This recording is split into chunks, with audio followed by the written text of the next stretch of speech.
नमस्कार प्यारे बच्चों, कैसे हैं आप? आशा करती हूँ अच्छे होंगे। तो आज मैं आपके लिए लेकर आई हूँ कक्षा 7 हिंदी मल्हार बुक लेसन 3 के क्वेश्चन आंसर, जिसका नाम है 3 बुद्धिमान। शुरू करने से पहले आपसे गुजारिश है कि मेरे चैनल को प्लीज़ सब्सक्राइब कर दोस्तों के साथ शेयर ज़रूर करें और बेल आइकन को ऑन करें ताकि आपको नोटिफिकेशन मिलता रहे। इस बुक से संबंधित फुल प्लेलिस्ट मेरे चैनल पर है। आपको कोई डाउट है तो आप मुझे कमेंट करके पूछ सकते हैं। तो चलिए शुरू करते हैं। तो ये है आपकी पाठ्य पुस्तिका में मेरी समझ से लोक कथा के आधार पर नीचे दिए गए प्रश्नों का सटीक उत्तर कौन सा है, उसके सामने तारा बनाइए। कुछ प्रश्नों के एक से अधिक उत्तर हो सकते हैं, यानी ये जो क्वेश्चन दिए हुए हैं ऑब्जेक्टिव टाइप हैं, लेकिन आपको किसी में 2 के आंसर अच्छे लगें या सही लगें तो आप उसके सामने भी स्टार बना सकते हैं। इसके अंदर पहला है, लोक कथा में पिता ने अपने बेटों को धन संचय करने को कहा, यानी स्टोर करने के लिए कहा मनी को। उसकी इस बात का क्या अर्थ हो सकता है?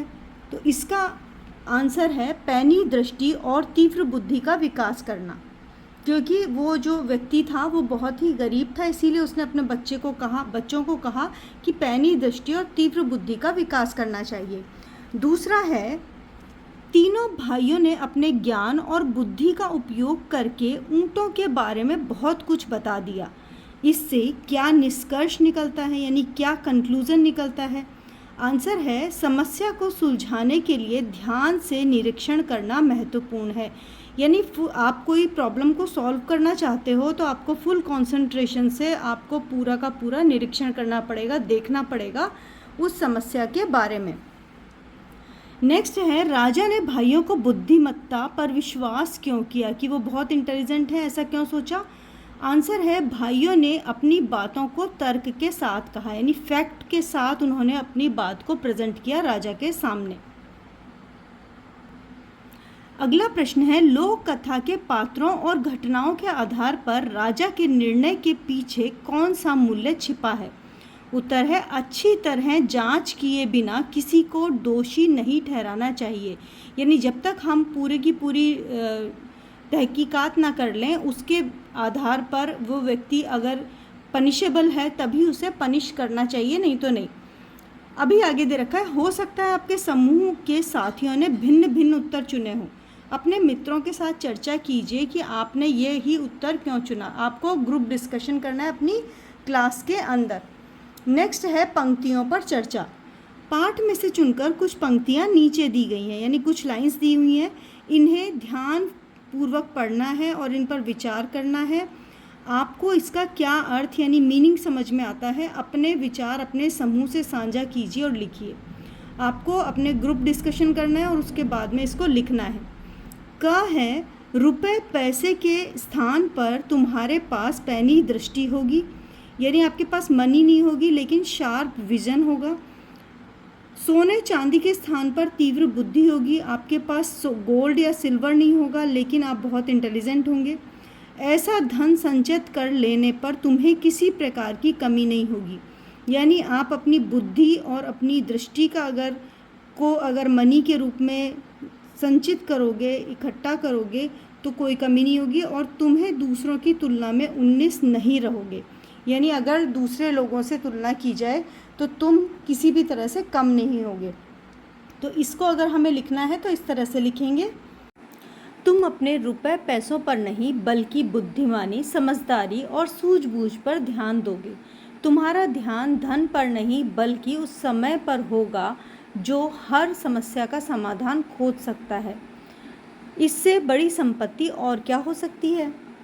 अब है ख, हर वस्तु और स्थिति को पूर्णतः समझने और जानने का प्रयास करो, यानी हर ऑब्जेक्ट और हर सिचुएशन को अच्छे से अंडरस्टैंड करना है। कुछ भी तुम्हारी दृष्टि से ना बच पाए, कुछ भी आपके विजन से ना हटे। हमने अपने परिवेश को पैनी दृष्टि से देखने और बुद्धि से सोचने के प्रयास में बहुत समय लगा दिया। परिवेश मतलब अपने आसपास के सराउंडिंग्स को उन्होंने बहुत शार्प विज़न के साथ देखा और अपनी इंटेलिजेंस का भी उपयोग किया और इसके अंदर बहुत सारा समय उन्होंने लगाया, बहुत प्रैक्टिस की। तो ख घ का आंसर है किसी वस्तु या परिस्थिति को पूरी तरह समझने, जानने और महसूस करने का प्रयास करो। ऐसी दृष्टि अपनाओ कि कोई भी बात तुम्हारी नज़र से ना छूट पाए। ग का आंसर है हमने अपने आसपास के वातावरण और परिस्थितियों को ध्यानपूर्वक और गहराई से समझने का प्रयास किया। बुद्धि का उपयोग करके हर बात का निष्कर्ष निकालने की यह प्रक्रिया काफ़ी समय लेने वाली होती है। अगला प्रश्न है मिलान करें। तो ये है मैच करने का। इसके अंदर एक स्तंभ यानी एक तरफ को दिया हुआ है, दूसरी तरफ को आपको दोनों को मैच करना है। तो पहला है कुछ समय पश्चात पिता चल बसे। आंसर है थोड़े समय के बाद पिता का देहांत हो गया यानी वो एक्सपायर हो गए। हम कभी भी क्यों ना हों, हम कहीं भी क्यों ना हो भूखे नहीं मरेंगे। मतलब वो उनको कोई ना कोई रास्ता मिल जाएगा जिससे उनको खाना मिल सकेगा। इसका आंसर है हम चाहे जहाँ भी हों हमें खाने के लिए कुछ ना कुछ मिल ही जाएगा। घुड़सवार ने तीनों भाइयों को शंका की दृष्टि से देखा। तो उनको डाउट करके देखा। तो इसका आंसर है घोड़े पर सवार व्यक्ति ने तीनों भाइयों को अविश्वास से देखा। बचपन से ही हमें ऐसी आदत पड़ गई कि हम कुछ भी अपनी दृष्टि से नहीं चूकने देते। तो भाइयों ने ऐसा प्रैक्टिस की थी जिसकी वजह से उन्हें सब कुछ अपने आसपास सराउंडिंग अच्छे से एक बार देखने पे ही समझ में आ जाता था। इसका आंसर सेम है, बचपन से ही हमें आदत हो गई कि हम हर छोटी बड़ी चीज़ वस्तु पर ध्यान अवश्य देते हैं। पांचवा है लोगों के आश्चर्य का कोई ठिकाना ना था। तो इसका आंसर रहेगा लोग इतने अचंभित थे यानी इतने सरप्राइज थे कि उनका आश्चर्य व्यक्त करना कठिन था। तो इस तरह से हम इन्हें मैच करेंगे। नेक्स्ट क्वेश्चन है सोच विचार के लिए। लोक कथा को एक बार फिर ध्यान से पढ़िए और पता लगाइए और लिखिए। क तीनों भाइयों ने बिना ऊंट को देखे किस उनके विषय में कैसे बताया था। इसका आंसर है तीनों भाइयों ने ऊंट के बारे में बताने के लिए निम्न बिंदुओं को ध्यानपूर्वक अवलोकन, अनुमान और विश्लेषण किया था। एक है धूल पर दिखाई देने वाले ऊंट के पैरों के निशान का। दूसरा सड़क के केवल एक ओर घास चरने के आधार पर समझा गया कि ऊंट एक आंख से नहीं देख पा रहा है। और लास्ट है रास्ते में मिले बच्चे और महिला के पैरों के निशान से। ख आपके अनुसार इस लोक कथा में सबसे अधिक महत्व यानी इम्पोर्टेंस किस बात को दिया गया है। तार्किक सोच को यानी सोच समझ के कोई चीज़ करना, अवलोकन यानी कि इंस्पेक्शन, या सत्यवादिता ट्रुथ। कहाँ लोक कथा के आधार पर समझाइए। उत्तर है इस लोक कथा में अवलोकन की क्षमता और तार्किक सोच को सबसे अधिक महत्व दिया गया है। ग है लोक कथा में राजा ने पहले भाइयों पर संदेह किया यानी डाउट किया, लेकिन बाद में उन्हें निर्दोष माना यानी उन्हें कोई पनिशमेंट नहीं दिया। राजा की सोच क्यों बदल गई। अगला प्रश्न है ऊंट के स्वामी ने भाइयों पर तुरंत संदेह क्यों किया, डाउट क्यों किया उसने। आपके विचार में उसे क्या करना चाहिए था जिससे उसे अपना ऊंट मिल जाता।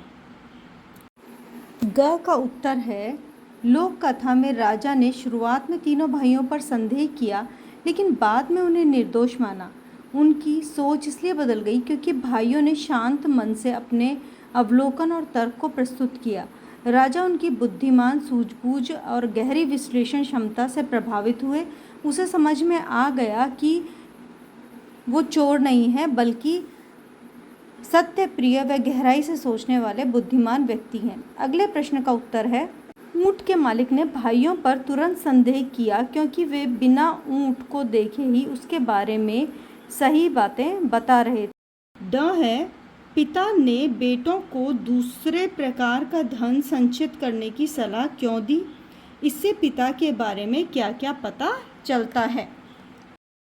पिता ने बेटों को दूसरे प्रकार का धन यानी तीव्र बुद्धि, समझदारी एवं पैनी दृष्टि, व्यवहारिक ज्ञान इकट्ठा करने की सलाह दी। उनका मानना था कि असली संपत्ति यही बुद्धिमानी है, यही वह धन है जिसे संचित करना आवश्यक है, क्योंकि उसकी सहायता से जीवन की हर परिस्थिति का समझदारी से सामना किया जा सकता है। इससे पिता के व्यक्तित्व के बारे में पता चलता है कि वे दूरदर्शी, विवेकशील व्यक्ति थे। वे जानते थे कि बुद्धि और सही निर्णय लेने की क्षमता ही मनुष्य की सबसे बड़ी पूंजी है। उनका उद्देश्य अपने बेटों से सही सोच, तर्कपूर्ण निर्णय और समस्या के समाधान की क्षमता विकसित करना था। राजा ने भाइयों की परीक्षा लेने के लिए पेटी का उपयोग किया, यानी बॉक्स का उपयोग किया। इस परीक्षा से राजा के व्यक्तित्व और निर्णय शैली के बारे में क्या क्या निष्कर्ष निकाला जा सकता है, तो उसकी पर्सनैलिटी के बारे में और वो कैसे डिसीजन मेकिंग करते थे, इसके बारे में आप कैसे बताएंगे। तो इसको लिखेंगे। तो च का आंसर है, राजा की परीक्षा लेने की शैली से समझा जा सकता है कि वह न्यायप्रिय, धैर्यवान और विवेकशील था। उसने बिना पूरा सच जाने तुरंत भाइयों को दंड नहीं दिया। आरोप सुनने के बाद उसने स्वयं जांच पड़ताल करने और सत्य की पुष्टि का निर्णय किया। तीनों भाइयों की बुद्धिमानी, ईमानदारी को परखने की उसकी कोशिश और उसका व्यवहारिक और विचारशील स्वभाव को दर्शाती है। अगला है छ। आप इस लोक कथा के भाइयों की किन विशेषताओं को अपनाना चाहेंगे और क्यों? इसका आंसर है, हम इस लोक कथा के भाइयों की सूक्ष्म अवलोकन क्षमता और तार्किक सोच को अपनाना चाहेंगे, क्योंकि सूक्ष्म अवलोकन हमें समझाने में मदद करता है कि यह बड़ी जानकारी अक्सर छोटे छोटे संकेतों में छिपी होती है, बस उन्हें ध्यान से देखना होता है। तार्किक सोच हमें भावनाओं में बहकर नहीं बल्कि समझ सूझ के साथ निर्णय लेना सिखाती है, जो किसी भी समस्या या परिस्थिति में बेहद उपयोगी होता है। आगे दिए गए हैं अनुमान और कल्पना से अपने समूह से मिलकर चर्चा कीजिए। वही आपको ग्रुप डिस्कशन करके लिखना है। यदि राजा ने बिना जांच के भाइयों को दोषी ठहरा दिया होता तो इस लोक कथा का क्या परिणाम होता, यानी लास्ट में क्या होता।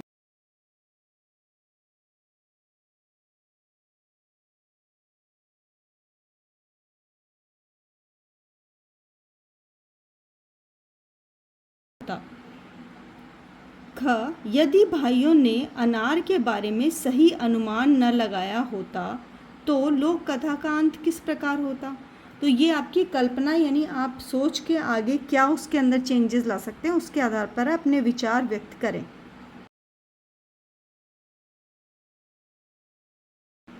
ग, लोक कथा में यदि तीनों भाई ऊंट को खोजने जाते तो उन्हें कौन सी कठिनाइयों का सामना करना पड़ सकता था।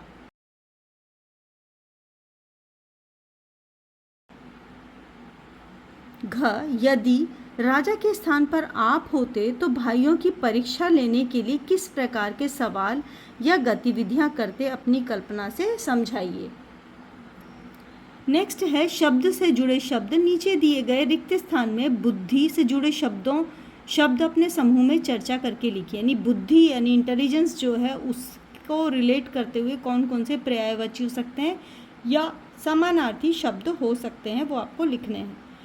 तो इसमें है समझदारी, चतुराई, विवेक, बुद्धिमत्ता, सूझबूझ, बुद्धिमान। नेक्स्ट दिया है लोक कथा को सुनना। लोक कथा के लिखित रूप में आने से पहले यानी रिटन फॉर्म में आने से पहले कहानियों का प्रचलित मौखिक रूप में ही पीढ़ी दर पीढ़ी चलना था, यानी एक दूसरे को सुनाया जाता था।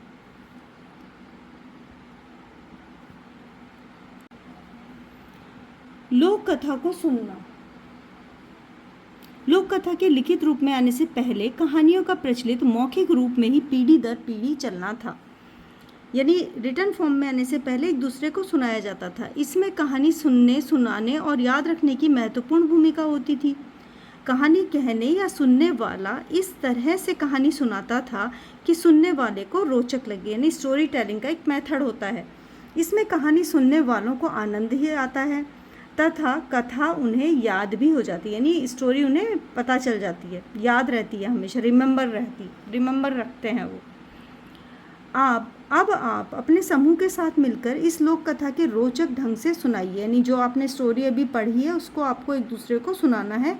लोक कथा को प्रभावशाली और रोचक रूप से सुनाने के लिए नीचे दिए गए कुछ सुझाव दिए गए हैं जो लोक कथा को और भी आकर्षक बना सकते हैं। यानी आप स्टोरी टेलिंग करेंगे तो आपको किन बातों का ध्यान रखना है?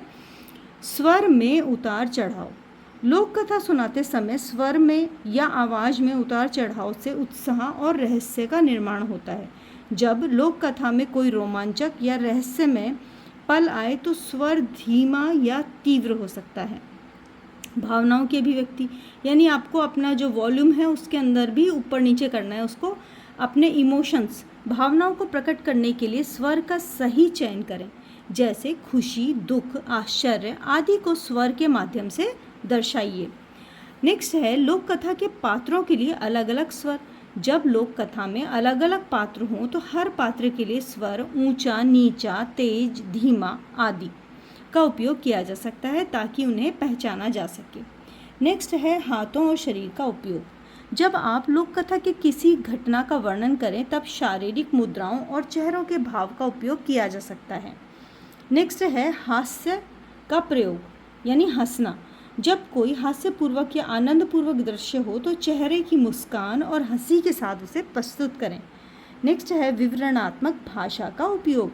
लोक कथा में वर्णित स्थानों और पात्रों को इस प्रकार प्रस्तुत करें कि श्रोता उसकी छवि अपने मन में बना सके। यानी आप जो भी कुछ बता रहे हैं उसको वो इमेजिन कर सके।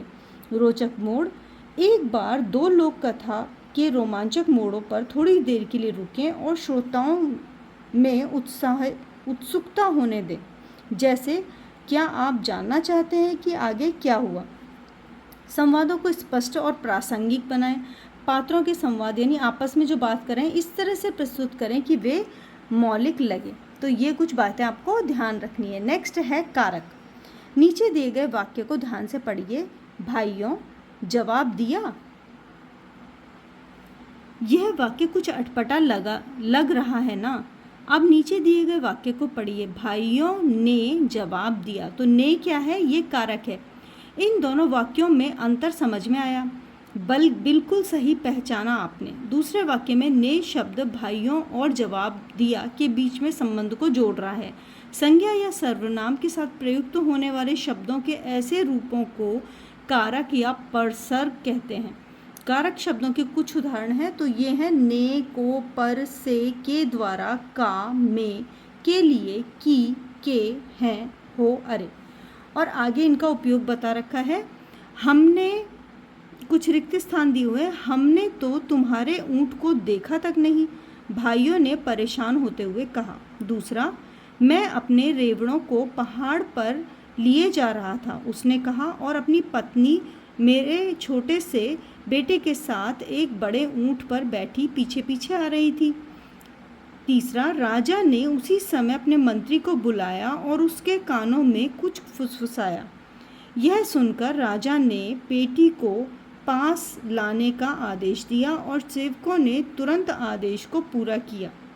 राजा ने सेवकों से पेटी खोलने के लिए कहा।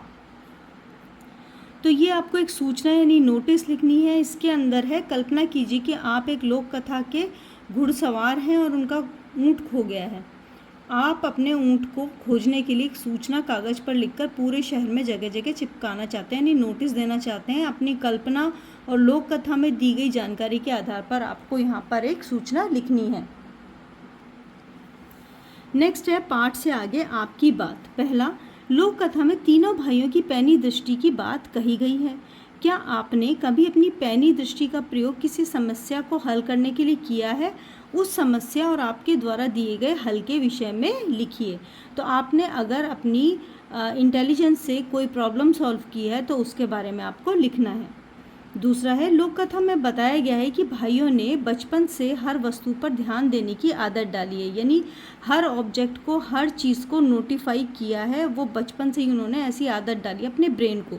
यदि आपने ऐसा किया है तो आपको अपने जीवन में इसके क्या क्या लाभ हुए हैं, यानी क्या क्या आपको इससे प्रॉफिट हुआ है अगर आपने ऐसा किया है तो। नेक्स्ट है, लोक कथा में भाइयों को यात्रा करते समय अनेक कठिनाइयाँ, यानी उन्होंने जब ट्रैवलिंग शुरू की तो बहुत सारी उनको डिफ़िकल्टीज़ आई, जैसे भूख, थकान, हंगर, टायर्डनेस, पैरों में छाले पड़ गए, अल्सर हो गए। आप अपने दैनिक जीवन में किन किन कठिनाइयों का सामना करते हैं, लिखिए। नेक्स्ट है, भाइयों ने बिना देखे ही ऊँट के बारे में सही सही बातें बताई। क्या आपको लगता है कि अनुभव और समझ से देखे बिना भी सही निर्णय लिया जा सकता है? क्या आपने भी कभी ऐसा किया है? तो आप क्या ये समझते हैं? तो इसके बारे में आपको लिखना है कि आप अगर किसी चीज़ को नहीं देखें तो भी आपका जो निर्णय होगा वो एकदम सही होगा। जब ऊँट के स्वामी ने भाइयों पर शंका की तो भाइयों ने बिना गुस्सा किए शांति से उत्तर दिया, यानी वो बहुत अधिक एंगर उन्होंने शो नहीं किया और बहुत ही नम्रता से उनसे कहा, क्या आपको लगता है कि किसी को भी संदेह होने पर हमें शांत रहकर उत्तर देना चाहिए? यानी कोई आपके ऊपर अगर कोई संदेह करता है तो आपको किस तरह से उत्तर देना चाहिए? क्या आपने कभी ऐसी स्थिति का सामना किया है? ऐसे में आपने क्या किया? नेक्स्ट है, राजा ने भाइयों की बुद्धिमानी देखकर बहुत आश्चर्य व्यक्त किया। क्या आपने कभी किसी की सोच समझ और किसी विशेष कौशल को, यानी कोई स्पेशल स्किल है उसके पास, उसको देख के आप सरप्राइज हुए हो? क्या आपने कभी किसी से कुछ ऐसा सीखा है जो आपके लिए बिल्कुल नया और चौंकाने वाला हो, यानी कुछ आपने किसी और व्यक्ति से ऐसा कोई स्किल सीखा है? नेक्स्ट है, लोक कथा में पिता ने अपने बेटों को यह सलाह दी कि वे समझ और ज्ञान जमा करें। क्या आपने कभी किसी बड़े व्यक्ति से ऐसी कोई सलाह मिली है जो आपके जीवन में उपयोगी? तो आपके बड़े लोग आपको मामा मामी, दादा दादी, या फिर आपके नाना नानी या आपकी मौसी, कोई भी आपके जीवन उपयोगी कोई बात कही है वो आप यहाँ लिख सकते हैं। भाइयों ने अपने ऊपर लगाए आरोपों के होते हुए भी सदा सच्चाई का साथ दिया। क्या आपको लगता है कि सदा सच बोलना महत्वपूर्ण है, भले ही स्थितियाँ कितनी भी कठिन हो? यानी हमेशा हमें ट्रुथ के साथ खड़े रहना है, चाहे कितनी भी डिफ़िकल्टी हो। क्या आपको किसी समय ऐसा लगा कि आपकी सच्चाई में आपको समस्या से बाहर निकाला हो? तो ऐसा कोई इंसिडेंट है, आप लिख सकते हैं। ध्यान से देखना, सुनना, अनुभव करना। बचपन से ही हमें ऐसी आदत पड़ जाती है, यानी ऐसी हैबिट हो जाती है कि हम किसी भी वस्तु को अपनी दृष्टि से नहीं चूकने देते। हमने वस्तुओं को पैनी दृष्टि से देखना और बुद्धि से सोचने का प्रयास में बहुत समय लगा, यानी बहुत अधिक उन्होंने प्रैक्टिस की है इसकी। इस लोक कथा में तीनों भाई आसपास की प्रत्येक घटना, वस्तु को ध्यान से देखते, सुनते, सूंघते और अनुभव करते हैं, अर्थात अपनी ज्ञानेंद्रियाँ कौन सी हैं? आँख, नाक, कान और टंग और स्किन, बुद्धि का उपयोग करते हैं। 5 ज्ञानेंद्रियाँ हैं, आँख, नाक, कान, जीभ और त्वचा। आँख से देखकर, कान से सुनकर, नाक से सूंघकर, जीभ से चखकर और त्वचा से स्पर्श करके हम किसी वस्तु के विषय में ज्ञान प्राप्त करते हैं, यानी नॉलेज हमें वहीं से मिलती है। आइए अब हम एक खेल खेलते हैं जिसमें आपको अपनी ज्ञानेंद्रियों और बुद्धि का उपयोग करना है। तो इसमें हाँ या ना में उत्तर देना है। चरण इसके अंदर आपको एक गेम खेलना बता रखा है। एक विद्यार्थी कक्षा के बाहर जाकर दिखाई देने वाली किसी एक वस्तु या स्थान का नाम चुनेगा और कक्षा के भीतर से भी कोई नाम चुना जा सकता है। विद्यार्थी वापस कक्षा में आएगा और उस नाम को एक कागज़ पर लिख देगा, लेकिन ध्यान रहे कि यह कागज़ पर लिखे गए नाम को किसी को ना दिखाए, यानी एक व्यक्ति को जाना है और कोई व्यक्ति, वस्तु या फिर स्थान का नाम लिखना है। अन्य विद्यार्थी भी बारी बारी उस वस्तु का नाम पता करने के लिए प्रश्न पूछेंगे। प्रत्येक प्रश्न का उत्तर उसको हाँ या ना में देना है। उदाहरण के लिए, क्या यानी जो भी कुछ उसने लिखा है आपको उसी से क्वेश्चन करके ये गैस करना है कि उसने वहाँ पे क्या देखा होगा। आप जाके देख सकते हैं और फिर आपको ये क्वेश्चन कर सकते हैं, क्या इस वस्तु का उपयोग कक्षा में होता है? क्या यह खाने पीने की चीज़ है? क्या ये लकड़ी से बनी हुई है? क्या ये बिजली से चलती है? यानी आप उससे गैस करवाने के लिए इस तरह से क्वेश्चन पूछ सकते हैं। सभी विद्यार्थी अधिकतम 20 प्रश्न ही पूछ सकते हैं, इसीलिए उन्हें सोच समझकर प्रश्न पूछने होंगे ताकि वे उस वस्तु का नाम पता कर सकें। यदि 20 प्रश्नों के अंदर विद्यार्थी वस्तु का सही अनुमान लगा देते हैं तो वो जीत जाएगा। दूसरा विद्यार्थी को बाहर भेजकर गतिविधि दोहराई जाएगी और इस तरह से आपको ये गेम करना है। गतिविधि स्पर्श, गंध और स्वाद को पहचानना। इसके लिए एक थैले या डिब्बे में सावधानी और सुरक्षा से विभिन्न वस्तुएं जैसे फूल, फल, मसाले, खिलौने, कपड़े, किताब। अब इसके अंदर आप कोई शार्प ऑब्जेक्ट ना रखें, विद्यार्थियों को आंखों पर पट्टी बांधकर केवल स्पर्श, गंध और स्वाद का उपयोग करके वस्तु का पहचानना है और उसका नाम बताना है। तो केवल उनको इस तरह से स्पर्श यानी उसको टच करके, गंध यानी उसको स्मेल करके और स्वाद यानी टंग से भी आप टेस्ट करके बता सकते हैं। बारी बारी से प्रत्येक विद्यार्थी को बुलाकर उसकी आंखों पर पट्टी बांधें। उस डिब्बे से एक वस्तु दी जाएगी, वस्तु से छू कर, चखकर या सूंघ कर उसको पहचानने का प्रयास करेगा और इसी तरह से सभी विद्यार्थी करेंगे और वस्तुओं को पहचानने का प्रयास करेंगे। नेक्स्ट है आज की पहेली। आपने पढ़ा कि 3 बुद्धिमान भाई किस प्रकार अपने अवलोकन से यानी देखकर वे किसी बात की जान लेते थे और अन्य लोग नहीं जान पाते थे। अब आपके सामने कुछ पहेलियां हैं, यानी कुछ आपको दी हुई हैं ये, जहां आपको कुछ संकेत दिए गए हैं और संकेतों के आधार पर आपको उत्तर खोजना है। तो ये दिए हुए हैं, कौन सा प्राणी यानी कौन सा एनिमल है वो आपको बताना है। पहला है, इसकी पूंछ लंबी होती है जो पेड़ों की शाखाओं के चारों ओर लिपटी रहती है। तो ये कौन सा है इसके बारे में बताना है। इसका मुख्य आहार कीट और छोटे छोटे जीव जिन्हें तुम चुपके से पकड़ते हो उनको खाना है। यह प्राणी अपने परिवेश में घुल मिल जाता है और अपनी रंगत को बदल देता है। इसके पास तेज आंखें होती हैं जो चारों दिशाओं में देख सकती हैं। तो इसके आधार पर आपको बताना है। रंगीन डिब्बे, एक मेज पर 4 डिब्बे बराबर रख लेते हैं, हरा, लाल, नीला और पीला। बताइए पीले डिब्बे के बराबर में कौन सा डिब्बा है। यदि तो ये आपको एक पज़ल दे रखा है, लाल डिब्बे और नीले डिब्बे के पास है, हरा डिब्बा पीले डिब्बे के पास है, पीला डिब्बा लाल डिब्बे के पास नहीं है, हरा डिब्बा लाल डिब्बे के पास है। तो इस तरह से बताना है आपको कि पीले डिब्बे के पास कौन सा डिब्बा है। तो अब तक आपने सोच लिया होगा। इसमें पहले का आंसर है बंदर, दूसरे का आंसर है मेंढक, तीसरे का आंसर है गिरगिट और चौथे का आंसर है चील या गिद्ध भी आप लिख सकते हैं। और ये जो है ये आपको खुद सॉल्व करके बताना है। तो इसी तरह से क्वेश्चन आंसर समाप्त होते हैं। आशा करती हूँ आपको अच्छा लगा होगा। प्लीज़ अपने दोस्तों के साथ शेयर करें और मुझे कमेंट ज़रूर लिखें।